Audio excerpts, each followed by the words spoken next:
We asked, is the BBC ageist and sexist? Michael says, discriminatory is the best word to describe the BBC. Chris adds, the BBC needs defunding, then they can be whatever the hell they want to be. I agree with that. Sean says, I am everything the BBC despises, a white, working-class, heterosexual male. And David writes, the BBC is not worth watching or switching on anymore. Well, that's why you're with us, isn't it? You got that right. You've been calling in on this as well. On the line is Vince in West Sussex. Hello, Right, Vince. Do you think the BBC is ageist and sexist? I think they're damn right ageist, sexist and discriminatory. As a couple of your texts you just read out now, if you're a white, female, middle-aged, possibly presenter, you're well down the list.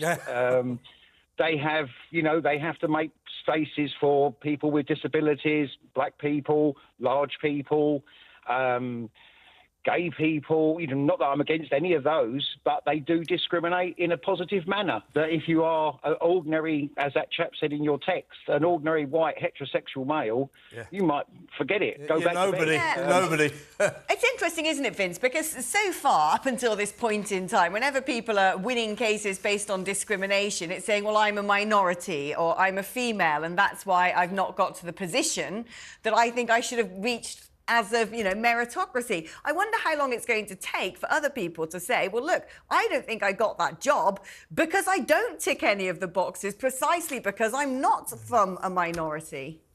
Yeah, that's right. I think it's gone completely the opposite way. Yes, I'm against discrimination in any way, shape or form. However, they now positively discriminate to think they're not being discriminatory.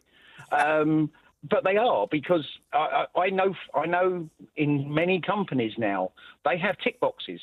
And when they have applications for jobs, if they don't tick so many boxes, they don't even get a reply. And that is the same with the BBC now. I do feel sorry for some of the presenters on BBC who are overlooked now simply because of possibly their lifestyle, sex, age, that's it. They're finished because they don't fit the bill that the BBC want to promote in this wonderful woke world we live in. I'll tell you what, Vince, talking of sexism at the BBC reminds me of the Labour Party, all full of, political correctness, very woke, very right on, just like the Labour Party doesn't seem to be getting a female leader anytime soon. Still, only white, middle-aged blokes get that job. Same for the Director General role at the BBC. Do you reckon the BBC might actually cross the line sometime and get a female to run the joint? Absolutely not. They wouldn't stand a chance. And you're right. The Labour Party is a classic example of don't do as we do as we say. We want to be inclusive. We want to be da-da-da-da. Yet a female Labour leader, unheard of. Will it ever happen? I somehow doubt it.